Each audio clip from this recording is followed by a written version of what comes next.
to develop a data management plan as a first deliverable of a funded project. So I frequently advise on how they might approach this. They're nearly always flummoxed when I begin by asking them the most obvious kind of first question: what data will you be collecting in this project? And initially you get back responses that talk around the data, but don't actually ever kind of settle on what are you collecting? What kind of volumes of it are you collecting? What format is it going to come in? How are you going to process it once you get it? If you're collecting paper clinical report forms, how are you going to transfer it into an electronic format where you can, make sure that errors are kept to a minimum? So there's no real kind of clearer example of this than the almost daily or weekly reports that have been emerged around data during the current pandemic. Now, in this article from last week, the authors are staff writers of The Atlantic, and together with an editor and a data scientist, they founded a COVID tracking project in March 2020. Every day since, the project's volunteers have collected coronavirus data on a daily basis from each individual US state. In May 2020, it dawned on them that the US government was using the information they were collecting for their own kind of analyses. If we look at the bottom of the slide here, the authors kind of state in the article, the country had no shortage of pandemic preparation plans. Many stressed the importance of data-driven decision-making, yet these plans largely assumed that the detailed and reliable data would simply exist. And this is the issue that repeats itself over and over and over again. We have all of these procedures in place. We're assuming the information is ready to go once we receive it, and that's rarely the case. So in the article, the authors go on to describe the cleaning processes whereby they could first understand the inconsistencies in the data collected from different states and adjust for them, allowing for all of this information to be gathered in one place. Now, here we have another example from, again, just last week.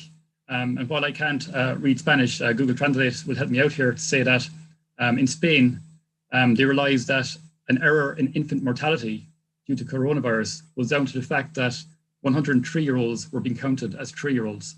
And this is a situation whereby they had a database set up to accept 2-digit entries.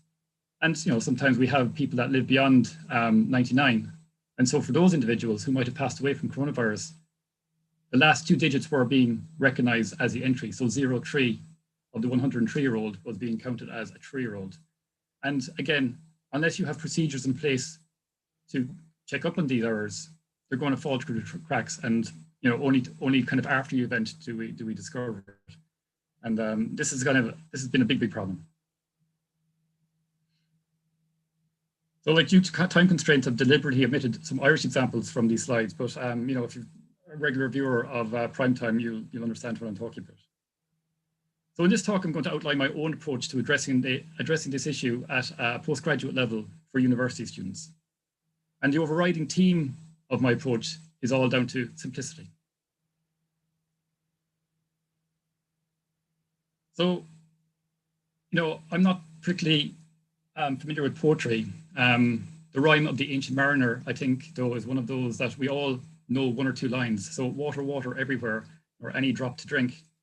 Well, this could also be kind of transferred as the rhyme of the current day biostatistician.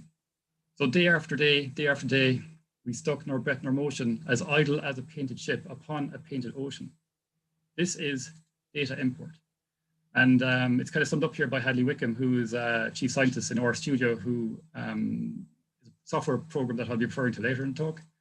And for a lot of people, such as myself, data entry or import is 80% boredom and 20% endless screaming, where there are so many inconsistencies in the data, you find yourself wasting more time on cleaning the data than you do in actually analyzing it.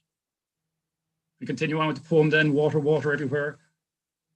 And all the boards should shrink, water, water everywhere, nor any drop to drink. Well, this is summarized by Hilary Parker, who says that the way we talk about data science and focus so much on the method, we actually incentivize work with bad data rather than spending time to collect good data and then use easy methods with it.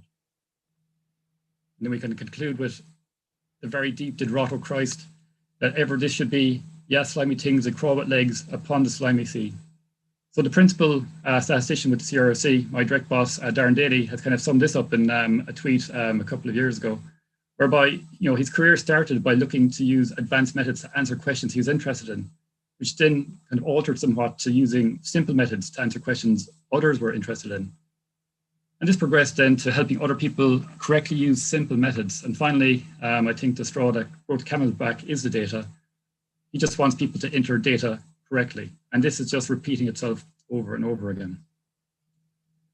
So when we talk about maybe students and how they might conduct their research, in my experience, money is thrown at every aspect of the research process except the critical act of transfer